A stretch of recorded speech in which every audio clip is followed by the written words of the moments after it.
बिस्मिल्लाहिर्रहमानिर्रहीम अस्सलाम वालेकुम। कैसे हैं आप सब लोग? उम्मीद है खुशबाश होंगे। अल्लाह पाक आपको खुशबाश ही रखे, सेहत तंदुरुस्ती के साथ, आमीन सुम आमीन। ये जनाब बच्चों का स्कूल जाने का टाइम और बस वही नमाज के बाद कुरान पाक की तिलावत और उसके बाद जनाब फिर जल्दी जल्दी बस वो बच्चों का लंच तैयार करना, उनका ब्रेकफास्ट तैयार करना। तो बस फिर ये जनाब मैं आपको दिखा रही थी, मैंने आपको पहले बताया था ना कि मैं कुछ शामी कबाब जो है ना बना के तो मैं उसको फ्राई करके रख लेती हूँ। तो कुछ मेरी फ्रेंड्स कह रही थी कि जब हम उसको डीप फ्रॉस्ट करते हैं या गर्म करते हैं तो वो अजीब से सौगी हो जाते हैं, ऐसे नहीं, बिल्कुल भी नहीं होते। ये आप इसकी शेप देखें, बिल्कुल शेप भी उसकी वही है और कोई सौगी नहीं हुई, बिल्कुल ठीक ठाक। और जनाब फिर बच्चे चले गए स्कूल। उसके बाद जनाब ये मैंने चना पुलाव बना रही हूँ। प्याज थोड़े से आपको लग रहे होंगे कि ज़्यादा हो गए हैं ब्लैक, ही ब्लैक नहीं हुए। ये इसी से ना ज़रा उसका ना टेस्ट मज़े का आता है, देगी टेस्ट आता है। चना पुलाव जब भी बनाए ना तो प्याज को ज़रा अच्छा सा ना वो ज़्यादा डार्क ब्राउन कर दिया करें, तो बड़ा मज़े का उसका फ्लेवर आता है और कलर भी ज़रा डार्क सा हो जाता है मज़े का, जैसे देगी हम खाते हैं ना। तो बस उसमें जनाब सारे ये मैंने चने बॉईल करके रखे हुए हैं, ये डाल दिए। और टमाटर, नमक, मिर्च वगैरह, ज़ीरा, सूखा धनिया, हरी मिर्चें, ये सब चीज़ें डाल के। और चावल मैंने तो एक आधा घंटा पहले भिगो रखे थे, तो उससे जो है ना चावल काफ़ी लंबा बनता है। कच्ची बासमती है तो इसमें पानी का ये रेशो होता है कि 2 गिलास में आपने सिर्फ 3 गिलास पानी डालने हैं, ज़्यादा नहीं डालना। ठीक है जनाब। तो फिर और राइस का भी ये अंदाज़ा रखना है कि अगर 2 कप है तो 2 मतलब टेबल स्पून ही नमक डालना है, उससे बिल्कुल सेट जो है ना हमारा वो रहता है टेस्ट। तो जनाब ये बस फिर अब करके बच्चों के स्कूल, क्योंकि हाफ़ डे होता है फ्राइडे को, तो फिर जल्दी आना होता है बच्चों ने, तो बस उनके आने से पहले पहले लंच रेडी होना चाहिए। तो बस उसके बाद फिर ये नमाज का आपको पता है, जुमे की नमाज़, और फिर सूरह कहफ की तिलावत, सूरह दुखान पढ़ना, फिर ये जो है दुरूद शरीफ की कसरत। तो ये जो जुम्मा होता है ना, इसको आप सेलिब्रेट किया करें अच्छी तरह से, क्योंकि ये जो है ना बहुत ही मुबारक दिन होता है। तो ये जुम्मा मुबारक कहना जो है ना, ये अक्सर अब आप शुरू हो गया है व्हाट्सएप पे जगह जगह जुम्मा मुबारक कहना, कहते हैं ये बिदअत है। इस तरह आप ना कहा करें, क्योंकि साहबा ने और नबी पाक सल्लल्लाहु अलैहि वसल्लम ने कभी इस तरह जुम्मा मुबारक नहीं कहा था। वो इस पर अमल करते थे और उस जुम्मे को सही तरह यूटिलाइज़ करते थे कि दुरूद शरीफ की कसरत, सूरह दुखान पढ़ना, सूरह कहफ पढ़ना, और ये अपनी जो है ना तस्बीहात का ख्याल रखना। तो ये इसका ख्याल रखा करें। बाकी जुम्मा मुबारक कहना जो है ना, कहते हैं ये बिदअत है, ये इससे ज़रा परहेज़ कीजिएगा। और जनाब इसका फिर ग्रीन रायता, ये मेरा फेवरेट और मेरे सब घर वालों का भी फेवरेट है। बड़ा एक रिफ़्रेशिंग सा रायता बन जाता है इसके साथ। तो जनाब ये हमारा लंच रेडी, और बस बच्चों का वेट, बच्चे जैसे ही आएंगे तो फिर इंशाल्लाह नमाज़ पढ़ के तो बस फिर खाना उनके लिए। और उसके बाद जनाब आपको दिखा रही हूँ कि चावल बिल्कुल खिले खिले अलग अलग होने चाहिए। तो ऊपर से गार्निशिंग जो है ना मस्ट है इसका मेकअप, तो उसके बगैर जो है ना डिश इनकम्प्लीट है। तो बस धनिया वगैरह डाल के अच्छी सी गार्निशिंग करें। और उसके बाद जनाब आप सुनाएं बाकी कैसे हैं? मुल्तान का मौसम तो इतना ज़बरदस्त हुआ हुआ है, अल्लाह पाक की ख़ास रहमत, बड़ा खुशी होती है। शाम को बड़ा प्लीजेंट है, सुबह बड़ा प्लीजेंट है अल्हम्दुलिल्लाह। दिन में हल्की सी गर्मी होती है, लेकिन अल्हम्दुलिल्लाह बहुत अच्छा मौसम जा रहा है। अल्लाह पाक का करोड़ एहसान है, अल्लाह ताला हमें जिस हाल में रखें अल्लाह की मेहरबानी है। बस अल्लाह ताला हमें किसी बुरी आजमाइश, बुरी घड़ी से बचाएँ। और जनाब ये मैं आज आप लोगों से एक अपनी वो रेसिपी शेयर कर रही हूँ, मशहूर ज़माना रेसिपी। ये आज से तकरीबन समझे 10-15 साल से मेरे घर में बन रही है। ये जनाब पिज़्ज़ा पराठा है। ठीक है, इसमें यह है कि पराठे के अंदर आपने से होता है ना घी भी लगा के, देसी घी घर का बना हुआ है मेरा, तो देसी घी ज़रूर लगाइएगा, उससे बड़ा मज़े का टेस्ट आता है। और जनाब ये मैं अपने हस्बैंड के लिए बना रही हूँ। तो वो राइस बने हुए थे, तो उनको कह रहे हैं राइस नहीं खाने, तो फिर मैंने कहा अच्छा मैं फिर आपको क्या बना दूँ, रात का टाइम था। तो फिर मुझे कहते हैं कि डिनर के टाइम था, तो मुझे कहते हैं पिज़्ज़ा कुछ बना दें। फिर मैंने कहा चलो मैं इनको पिज़्ज़ा पराठा बना देती हूँ, क्योंकि सालन तो उस दिन था नहीं। तो फिर ये मैं आप लोगों से भी इसकी शेयर कर रही हूँ। इसमें देसी घी लगा के ना अच्छा सा इसकी रोटी बेल लें, जैसे पराठा बेलते हैं, चकोर बेलें, गोल बेलें, जैसे भी आपको है। फिर उसके अंदर एक अंडे के अंदर ना ये सारे जो ऑमलेट का हमारा था ना चीज़ें होती हैं, प्याज चॉप किए हुए, थोड़े से टमाटर चॉप किए हुए, हरी मिर्चें डाली हुई, बाकी नमक मिर्च, तो ये सब चीज़ें डाल के ना तो इस बैटर को अच्छा सा आपने इसके ऊपर फैला देना। एक अंडा काफ़ी है एक पराठे के लिए ना। ठीक है, इसको हाथ से ही कर लें, क्योंकि नेल्स कटे हुए हैं, हाथ धुले हुए हैं, कोई मसला नहीं है। तो जिनके नेल्स बड़े हुए हैं तो उनसे माजरत। तो बाकी जो है अल्हम्दुलिल्लाह मैं तो इसी डर से नेल्स नहीं बढ़ाती कि वो फैशन करना ही क्या, कि जिससे हमारे घर की हेल्थ पे अच्छा असर ना पड़े और हमारी अपनी हेल्थ पे भी। और वैसे भी हमारे दीन में भी इस चीज़ की वो है, मना है कि हर फ्राइडे को नेल्स काटें। तो ऐसा फैशन क्या फ़ायदा कि जिससे जनाब आप बीमारियाँ ले आएँ। तो हाथ से इसको अच्छे से फैला लें, उसके बाद साइड पे थोड़ा सा देसी घी लगा दें, ताकि ये जो है अच्छा सा वो गोल्डन हो जाए साइडों से। और जनाब इसको फिर जब देख लें कि जब नीचे से आप देखें एक साइड पक गई है ना, फिर इसको पलटें। बार बार नहीं पलटना, एक ही दफ़ा पलटना है, ज़रा सही तरह देख के ना। जब नीचे वाली साइड पक गई है तो इसको पलट के थोड़ा सा प्रेस करें, ठीक है, क्योंकि अंडा है ना, तो अच्छा सा प्रेस करें। एक दो मिनट के प्रेस करेंगे ना तो बिल्कुल देखें जम गया है बिल्कुल। तो ये जनाब हम सब घर वालों को बहुत पसंद है। मेरे गेस्ट आते हैं उनको कभी मैं बना के देती हूँ नाश्ते में, तो उनको भी बहुत पसंद है। ये ब्रेकफास्ट के लिए, ब्रंच के लिए आइडियल जो है ना ये रेसिपी है, ये ज़रूर बनाइएगा आप लोग ना। तो जनाब ये बस फिर तैयार, इसको डिश आउट कर रही हूँ मैं। और बल्कि मुझे याद आ रहा है, मेरे भाई आए एक दफ़ा, तो मैंने ना उनका कि मैं आपके लिए पिज़्ज़ा पराठा बनाती हूँ। तो वो समझे शायद एक्चुअली कोई ज़्यादा ही कोई पिज़्ज़ा वाला है साहब, तो वो ना कांटे और उसके साथ खाने लग गए नाइफ़ के साथ। तो मैंने कहा है तो पराठा, लेकिन इसका नाम पिज़्ज़ा पराठा है, तो आप इसको ऐसे भी खा सकते हैं हाथ से तोड़ के ना। तो मैं बस मुझे याद आ रहा था। तो बस ये है कि बहुत मज़े का ही बनता है, आप ज़रूर बनाइएगा। यमी यमी बहुत मज़े का। हालांकि मेरी डाइट चल रही है लेकिन मुझसे रहा नहीं गया, फिर मैंने गरम गरम तोड़ने की कोशिश की। तो मैंने कहा एक बाइट मैं भी इसकी लेती हूँ, पहले आप खा के देखें, बहुत मज़े का है। अंदर से घी डाला हुआ है तो बहुत, पराठा बड़ा सॉफ्ट, ऊपर से ये क्रिस्पी सा मज़े का इसका जो है ना अंडे का बैटर। और ये पिज़्ज़ा पराठा जनाब रेडी है, ज़रूर बनाइएगा। और मुझे बताइए कि मेरे हस्बैंड को बहुत पसंद आया, बहुत खुश हो रहे थे। और कभी तो कह देते हैं कि नादिया जो जिंदाबाद।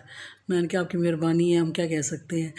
और जनाब ये उसके बाद ये मौसम आजकल कुछ खुला है, अच्छा मौसम हुआ है, तो आप लोग अपनी ना जाए नमाज़ें धुलवा लें। ये जो पतले कंबल वगैरह होते हैं ना, ब्लैंकेट्स वगैरह, जब मौसम अब आएगा मतलब ठंडा मीठा मौसम कहते हैं ना इसे, तो अपनी जाए नमाज़ें, अपने रग्स वगैरह, कालीन, ये मैंने सब निकलवा के ना तो ये धुलवा लिए। क्योंकि आगे सर्दी जब होती है ना, फिर आपको पता है कि धूप कम निकलती है तो सूखते नहीं हैं। तो ये आजकल जो मिड मौसम है ना, तो ये बहुत अच्छा है। इसमें आप जनाब ये अपने कालीन और जाए नमाज़ें वगैरह ज़रूर, तो जाए नमाज़ों का ये इंतज़ार ना क्या करें जी, नाशी में धुलवानी है हर मतलब 2-3 महीने बाद ना जाए नमाज़ें धुलवा दिया करें। फिर उसके ऊपर खुशबू लगा दी सारी जाए नमाज़ों के ऊपर। ऊद तो बहुत सबसे अच्छी खुशबू है, ऊद है तो ऊद लगा देने, तो कोई भी आपके पास परफ्यूम है वो लगा के ना जाए नमाज़ें फिर वो रखें, तो बड़ा पढ़ने में भी, नमाज़ पढ़ने में मज़ा आता है। तो बाकी जनाब ये फिर जनाब चिकन स्टेक बन रहा है। ये भी मेरी फैमिली की पसंद और मेरी ख़ुद भी बड़ी मेरी फेवरेट है चिकन स्टेक। तो मैं बना रही थी, तो मैंने कहा चले आप लोगों से भी इसका शेयर करूँ। और ये असल में ये मसला है कि रात को मैं बना रही थी तो इसमें कुछ वेजीज़ जो थे ना मेरे पास नहीं थी, लेकिन बस मैंने कहा था बस बनानी है मैंने, तो मैं क्या करूँ कि रात के 10 बजे मैं कहाँ से वेजीज़ लेके आऊँ ना। तो उसमें जैसे स्वीट कॉर्न है या कुछ ऐसा शिमला मिर्च वगैरह तो नहीं है। बाकी ये है कि सिंपल मेरा जैसे अपने घर का तरीका है ना, सादा तरीका, तो मैं उससे बना रही हूँ। ये कोई हार्ड एंड फास्ट रूल नहीं है, सभी स्टेक बनाते हैं और हर किसी की डिफरेंट रेसिपीज़ होती है। और स्टेक की भी पता नहीं कोई, मैं कहती हूँ 100 से भी ज़्यादा इसकी रेसिपीज़ हैं पूरी दुनिया में, डिफरेंट तरीके से खाई जाती है। ये कोई ये नहीं है कि जी बस वही जो है काम ना उसी को पकड़ के चलें, आप अपनी मर्ज़ी से इसको थोड़ा चेंज कर सकते हैं। You are your own boss, ठीक है ना, हम अपने खुद बॉस हैं ना किचन में। तो बस ये कि खाना अच्छा होना चाहिए, उसको थोड़ी वेरिएशन कर लें, रेसिपीज़ थोड़ी सी चेंज कर लें, लेकिन खाना अच्छा होना चाहिए। अब जी ये चिकन ब्रेस्ट है, ये मैंने 1 किलो चिकन ब्रेस्ट ही मंगवा ली थी सारी। तो इसके ना दरमियान से ऐसे आप जब कट करेंगे ना तो एक पॉकेट सी होती है, तो ये खुल जाएगी, ठीक है। तो अब ये जो है ना ये आपकी 2 स्टेक्स बन सकती हैं। और ये मैं एक लेके आई थी हैमर, इसको मीट हैमर कहते हैं। तो ये बड़ा अच्छा है, इससे ना ये आप जब इसको इसके ऊपर जब आप अच्छी तरह से इसको प्रेस करेंगे ना तो ये इसके अंदर नीडल्स होती हैं, तो ये बड़ा अच्छा है, उसको ना सॉफ्ट भी कर देता है, चिकन को टेंडर कर देता है। दूसरा ये कि फ्लैट कर देता है ना, तो जैसे एक उसकी लुक होती है ना मतलब स्टेक की, तो वो आ जाती है बिल्कुल। थोड़ा सा फ्लैट होना चाहिए, ज़्यादा मोटे और इस तरह नहीं होना चाहिए। तो स्टेक इसी तरह ही होती है, थोड़ी फ्लैट उसमें। अगर ये आपके पास नहीं है तो कोई ऐसा मसला नहीं है, आप बेलन से कर सकते हैं, छुरी से, कांटे से कर सकते हैं। तो ये मैं फिर बाद में करूँगी, मैं अभी आपको दिखा रही थी इस तरह के। ये जैसे कुछ उसने ऐसे बना के दिए, 1 किलो मैंने मंगवाया था ना चेस्ट पीस, तो उसने कुछ ऐसे बना के दिए और कुछ इस तरह बना के दिए। तो फिर आपने ना उसको बाद में अपने तरीके से उसको एडजस्ट कर लेना, जितनी आपकी फैमिली का हिसाब है ना उस हिसाब से। तो अब जनाब इसकी मैरिनेशन, इसमें जनाब ये सोया सॉस डाल दें, 2 टेबलस्पून सोया सॉस डाल दें। उसके बाद जनाब ये 2 टेबलस्पून आप इसमें चिली सॉस डाल दें।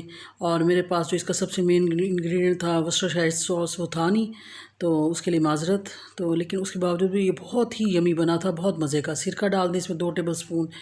और उसके बाद जनाब ऑरिगेनो जो है ये डाल दें। और ये सॉरी अभी मैं डाल रही हूँ इसमें नमक, ये सॉरी लाल मिर्च डाल रही हूँ पिसी हुई। और दूसरी क्रश्ड रेड चिली ये डाल रही हूँ, ये इससे बहुत इसका फ्लेवर इन्हेंस होगा, बहुत मज़े का फ्लेवर हो जाएगा। और नमक डाल रही हूँ। और जनाब बाकी आप कुछ रेसिपीज़ देखेंगे ना स्टेक की, इतनी चीज़ें हैं कि आप कहेंगे उफ तौबा, पता नहीं ये क्या मसला है, मैं तो बना ही नहीं सकती ना। तो ये मैं सब घर के मसाले यूज़ कर रही हूँ। आप देखिए इसमें कोई इसमें हार्ड एंड फास्ट रूल नहीं है। मैंने कोई बाहर से नहीं मंगवाया, जो घर में पड़े थे ना, ये सॉसेज आम होती हैं घर में, नमक मिर्च होती है, ये ऑरिगेनो भी होता ही है जहाँ पिज़्ज़ा बनाते हैं हम लोग अक्सर। ऑरिगेनो भी आप इसमें नहीं है तो कोई इसका फ्लेवर से इसमें अच्छा आता है, तो ये आप डाल दें तो बहुत अच्छी बात है। ये ऑरिगेनो भी ज़रा देख के डालिएगा, ज़रा ज़्यादा ना डालिएगा क्योंकि ये थोड़ा इसका ना फ्लेवर तेज़ होता है। तो बस ना आप इसको अच्छा सा मैरिनेट करके, तो एज़ इट इज़ अगर बनाना चाहते हैं उसी वक्त बना लें। मैंने तो उसी वक्त बनाया था और बहुत यमी बना था। मैं अपने मुंह से खुद तारीफ़ नहीं कर रही, आप यकीन करें, इतना टेस्टी बना था कि मतलब दूसरे दिन तक जो है ना हमने खूब मज़े लेके खाया। तो मैं इसलिए आपको कह रही हूँ कि आप ज़रूर इसको ट्राई कीजिएगा, ठीक है ना। ये देखिए जनाब, ये ग्रिल पैन है मेरे पास, बहुत पुराना पड़ा था, काफ़ी अर्से से इस्तेमाल भी नहीं कर रही थी इतना ना। तो बस फिर अब जब से ये चैनल मेरा शुरू हुआ है ना, तो अल्हम्दुलिल्लाह अब सब चीज़ें किचन की ना यूटिलाइज़ हो रही है मेरी।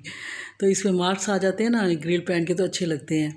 वैसे आपके पास दूसरा कोई फ्राई पैन है तो आप उसमें बना सकते हैं, कोई ऐसा मसला नहीं है, ठीक है जनाब। ये फिर इसमें आप डिश आउट कर रही हूँ मैं इसको, और ख़ूब इसको अच्छी तरह से ना चेक कर लीजिएगा कि गल गया है, क्योंकि वैसे मैरिनेट कर लेना तो उससे तो बहुत जल्दी गल जाता है, लेकिन मैंने जल्दी बनाया था तो फिर मैंने इसको बिल्कुल हल्की आग पे रख दिया था। तो हल्की आग पे इसके अपने जूसेस निकलते हैं, इसका पानी निकलता है, जूसेस निकलते हैं, तो उससे ही से गल जाता है ना, उसी पानी में गल जाता है ये। तो जैसे आप देख रहे हैं ना, ये देखिए, ये ऑयल नहीं है, इसके अंदर अपने जूसेस निकल रहे हैं। तो फिर मैंने ऊपर थोड़ा सा ना वो डाल दिया था ब्लैक पेपर, और थोड़ी सी मैंने वो डाल दी थी दालचीनी पिसी हुई, मेरे पास पड़ी थी, सिनेमन पाउडर, उससे भी अच्छा टेस्ट आ जाता है इसका। बस वो है आपकी मर्ज़ी, आप ऊपर नीचे चीज़ें कर सकते हैं। तो जनाब ये पहले इसको आग तेज़ की, फिर आग हल्की कर ली, देखें ये आपने। तो इस तरह करके ना जनाब फिर आपने दो दो करके बनाने हैं, ताकि ये ज़्यादा वो पैन में जगह कम होती है ना, फिर वो चीज़ सही नहीं कुक होती। और जनाब ये बस अब ये बिल्कुल रेडी हो गया है। इसको थोड़ा सा छुरी से ना ज़रा किनारे से ना चेक कर लिया करें कि गोश्त अगर आराम से कट रहा है ना, तो इसका मतलब है ये रेडी है। तो जनाब ये मज़े का खूब, इसको आप ऐसे ही सर्व करें तो ऐसे ही बहुत मज़े का है, लेकिन इसके जनाब शशके होते हैं ना कुछ स्टेक, तो वो हमें लाजमी करने पड़ते हैं। उसमें एक तो है मैश पोटैटो, वो तो मुझे बिल्कुल नहीं पसंद, मेरी फैमिली को भी नहीं पसंद, तो वो तो मैंने तकल्लुफ़ किया ही नहीं ना कि मैश पोटैटो में बनाऊँ। वो बटरी सा होता है, उसमें ऑयल, ये आलू बॉयल करके और उसमें जनाब वो मक्खन डाल के और दूध में पका के अच्छी तरह बनाते हैं, तो वो मेरी फैमिली को नहीं पसंद, तो मुझे भी नहीं पसंद, तो मैंने वो नहीं बनाया। तो ये ऑनियन रिंग्स हैं, इसके अंदर जनाब जो घर में मेरे पास वेजिस पड़ी थी ना, बस मैंने वो यूटिलाइज़ कर ली। हरी मिर्चें लंबाई में काट ली थी, और जनाब मैंने टमाटर काट लिए थे, शिमला मिर्च वगैरह मेरे पास थी नहीं, स्वीट कॉर्न था नहीं, तो बहरहाल वो उसकी माजरत, वो आपके पास हो तो आप ज़रूर डालिएगा। और जनाब फिर ये नमक, काली मिर्च, और ये मैं ऊपर डाल के ना थोड़ा सा, और ये थोड़ा सा इसमें ये क्रश चिलीज़ रेड, तो ये डाल के इसको आप हल्की आग पे रख लें तो बड़े मज़े का ना, क्योंकि वो स्टेक का थोड़ा सा जूसेस वगैरह उसमें है ना, तो उसका फ्लेवर भी उसके अंदर आएगा बड़ा मज़े का। और जनाब वो ऑरिगेनो भी थोड़ा सा डाल दें ऊपर, और फिर जो है ना इसको थोड़ी सी आप जब रखेंगे ना, तो ये एक क्रंची सी, ज़्यादा सॉफ्ट नहीं करनी इसको, क्रंची सी होनी चाहिए, मज़े की क्रंची सी ना, तो ये बड़ी अच्छी सी उसमें बन जाएगी। तो ये बना के ना इस तरह उसको आप फ्राई कर लें, बस ऐसे तो उसके बाद जनाब फिर क्रंची होना चाहिए, इसको ज़्यादा सॉफ्ट नहीं करेंगे हम, तो उसमें सारे इसके फ्लेवर भी इसमें आ जाएंगे, और बस वो सेमी कुक सा बन जाएगा। तो फिर मैं आपको इसको सर्व करने का तरीका बता रही हूँ कि इसी पैन के ऊपर ही ये रख के ना, तो क्योंकि मेरे पास वो सिजलर डिश नहीं है, वो इंशाल्लाह मैं ले लूँगी, तो उसके अगर वो आपके पास है तो आप उसमें सर्व कर लें, अगर आम डिश है तो आम डिश में भी आप सर्व कर लें, कोई ऐसा मसला नहीं है, टेस्ट अच्छा होना चाहिए, बाकी कोई ऐसा मसला नहीं है कि कौन सी डिश हो। तो जनाब ये बस इस पर रख के ना ऊपर, तो अब ये दो चीज़ें हो गई, एक नीचे वेजिस हो गए, ऊपर ये स्टेक हो गई। अब इसके थर्ड जो है ना वो लवाजमात जो कि बहुत ही ज़रूरी हैं, वो जनाब हैं कि आपने ना वो करना है, ये जो है ना इसका सॉस बनानी है। तो वो सॉस का भी मैं आपको बताती हूँ, क्योंकि वो सॉसेज भी मुख्तलिफ़ किस्म की होती हैं, टेरागोन होती है, मशरूम डाल के बनाते हैं, और कुछ लेमन सॉस है। मेरी एक दोस्त है बुशरा लाहौर में, तो वो बहुत ही मज़े की स्टेक बनाती है, और मैं फरमाइश करके उसे कह रही थी कि बुशरा मैं आ रही हूँ तो स्टेक बनाओ ना, तो उसे बहुत ही टेस्टी से स्टेक बनाई थी, तो उसने लेमन सॉस के साथ बनाई थी। तो वो भी मैं आपको इंशाल्लाह किस दिन बना के दिखाऊँगी। मैं जो है ना मैं बना रही हूँ सिंपल, जो है ना मिल्क उसमें डाल के ना, तो सिंपल सॉस बना रही हूँ, वाइट सॉस बस, क्योंकि मेरे पास ज़्यादा चीज़ें नहीं पड़ी थी, बाई चांस लेमन भी नहीं था, तो मैंने बस जो है ना सिंपल सॉस बनाई है, वाइट सॉस। तो उसमें जनाब ये है कि पहले आप जो है ना थोड़ा सा ऑयल डालें, उसके बाद 2 टेबल स्पून या 2 या 3 टेबल स्पून ना वो आप डाल दें मैदा, ठीक है, मैदा डाल के ना इसको अच्छा सा भून लें। तो ये डोंगे वाला 1 चम्मच है ना, इसमें ये 2 या 3 टेबल स्पून बन जाता है।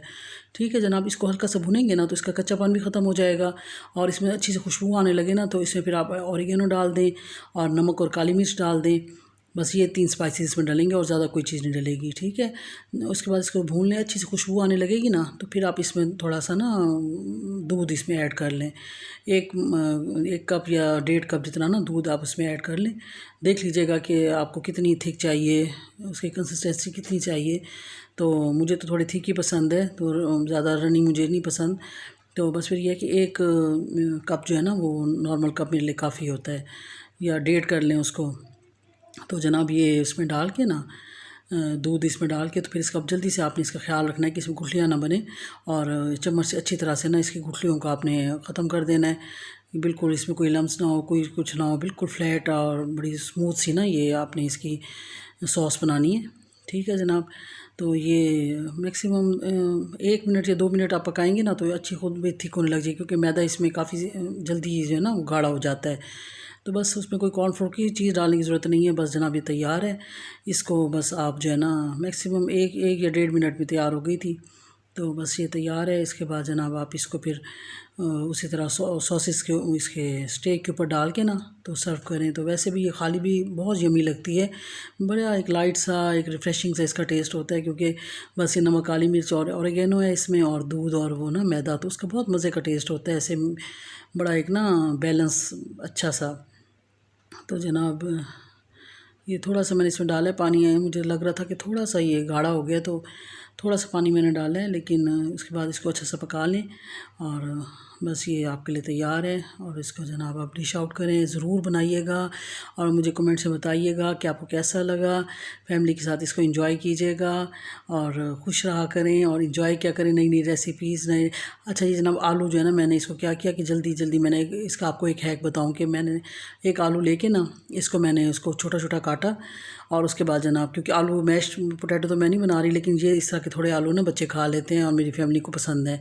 तो मैंने ना इसको आलू को ना उसमें माइक्रोवेव में ना एक प्याली में डाल के रख दिया 4 मिनट्स के लिए। तो बिल्कुल फर्स्ट क्लास जो है ना ये गल गए ना, बॉयल हो गए।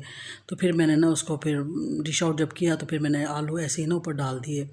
तो अच्छे भी लग रहे हैं और वैसे खाने में मज़े के लगे थे, क्योंकि ये थोड़े से सॉल्टी से और इस तरह के ना फीके फीके तो अच्छे लगते हैं। तो वो जो मैश पोटैटोज़ है ना वो बस इतने ज़्यादा हमें नहीं पसंद, लेकिन ये इसको मैंने थोड़ा सा ज़रा वेजिस को कंपनसेट करने के लिए ना तो मैंने थोड़ा सा आलू इस तरह कर लिया। तो ये आपको जल्दी हो ना तो माइक्रोवेव में करके देखिएगा, 4 या 5 मिनट में ना प्याली को ढक के रखिएगा पानी डाल के, उसमें एक आलू को बड़े को ना काट के, तो वो जल्दी जल्दी हो जाता है।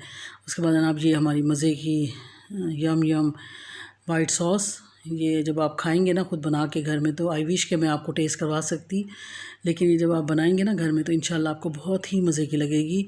और ये थोड़ा सा डिफरेंट इस तरह के ना कभी बना लिया करें डिनर ना, तो कोई नहीं फ़र्क पड़ता कि मतलब थोड़ा सा रूटीन से हट के ना, तो ये फैमिली को भी अच्छा लगता है और हमें भी अच्छा लगता है कि चलें थोड़ा सा ज़रा डिफरेंट हो गया।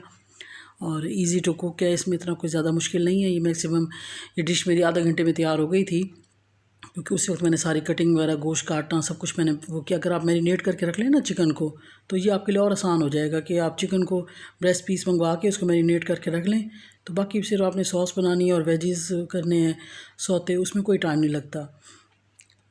और जनाब अभी टेस्टिंग टाइम, खाने का टाइम, और जनाब ये पहली बाइट आप लोगों के लिए, ये आप खाएं और बताएं कैसी लगी आपको।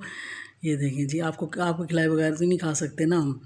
तो जनाब ये यम्मी सी मज़े की प्लेट तैयार है, और इसमें जनाब खूब मज़े के वेजिस पड़े हैं साथ, और वेजिस का इतना मज़े का टेस्ट है ना, स्मोकी फ्लेवर, तो मेरे मुँह में पानी आ रहा है कि घर में आप लोग बनाएंगे ना तो फिर मुझे बताइएगा कैसा लगा। ठीक है जनाब। और जनाब ये मेरी शाम की चाय, शाम की चाय मस्ट होती है, तो बस वो शाम की चाय में एंजॉय कर रही थी। तो नमाज के बाद ना, असर की नमाज़ के बाद तस्मीयाँ पढ़ ली, तीनों दुरूशी अस्तगफिरुल्लाह और तीसरा कलमा, और उसके बाद फिर चाय। वैसे मैं केक वेक खाती नहीं हूँ, लेकिन ये केक जो है ना बस वो थोड़ा सा मैंने कहा चले मैं 1 चम्मच रख लेती हूँ, तो ज़्यादा मुझे नहीं पसंद मीठा, तो ये बस फिर साथ एंजॉय करी थी चाय को। और जी आज की खूबसूरत हदीस आप लोगों के साथ शेयर करना चाह रही हूँ। जाबिर रज़ी ताला अन्हु ने हुज़ूर अक़दस सल्लल्लाहु अलैहि वसल्लम से नकल किया है कि कुरान पाक ऐसा शफ़ी है कि जिसकी शफ़ात कबूल की गई, और ऐसा झगड़ालू है कि जिसका झगड़ा तस्लीम कर लिया गया। जो शख्स इसको अपने आगे रखेगा उसको ये जन्नत की तरफ खींचता है, और जो इसको पसे पुश डाल दे ये उसको जहन्नुम में गिरा देता है। अस्तग़फ़िरुल्लाह।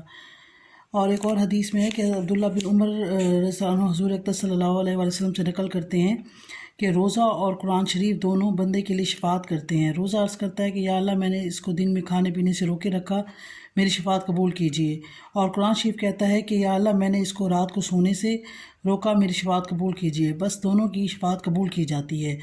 और ये है कि आप कुरान ये मतलब हमारे लिए ये दुनिया में भी इसकी पढ़ना बाइज़ सवाब है, और आखिरत में भी ये नूर ही नूर होगा।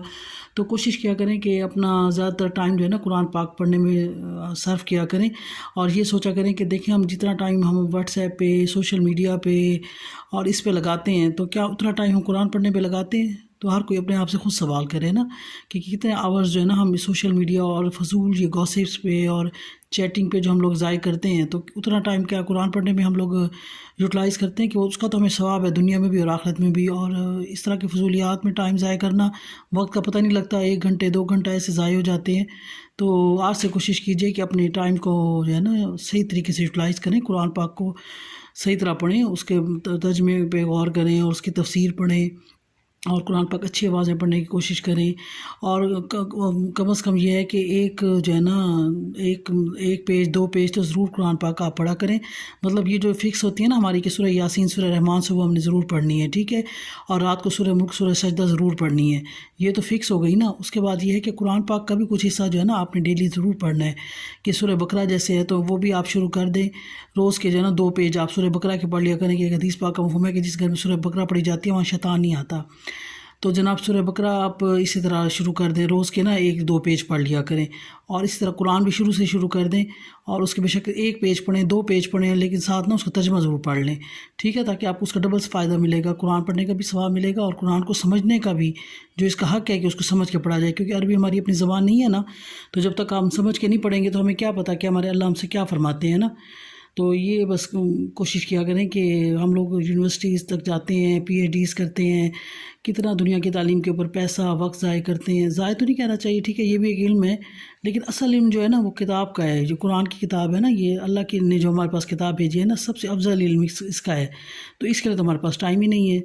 तो आज से ही कोशिश करें इंशाल्लाह कि 1 पेज पढ़ें, 2 पेज पढ़ें, उसको तर्जुमा के साथ पढ़ें, और उसके बाद जनाब अपना टाइम जो है ना कुरान पाक पढ़ने में ज़्यादा यूज़ किया करें, ठीक है जनाब। और यहीं तक था मेरा आज का व्लॉग। उम्मीद है कि आपको अच्छा लगा होगा। अपना बहुत सा ख्याल रखिएगा। इंशाल्लाह ज़िंदगी रही तो फिर मुलाकात होगी नेक्स्ट व्लॉग में। और मेरे चैनल को ज़रूर सब्सक्राइब कीजिएगा। आपकी मोहब्बत का, आपका प्यार का बहुत बहुत शुक्रिया। Thank you very much for watching my video. अल्लाह हाफिज़।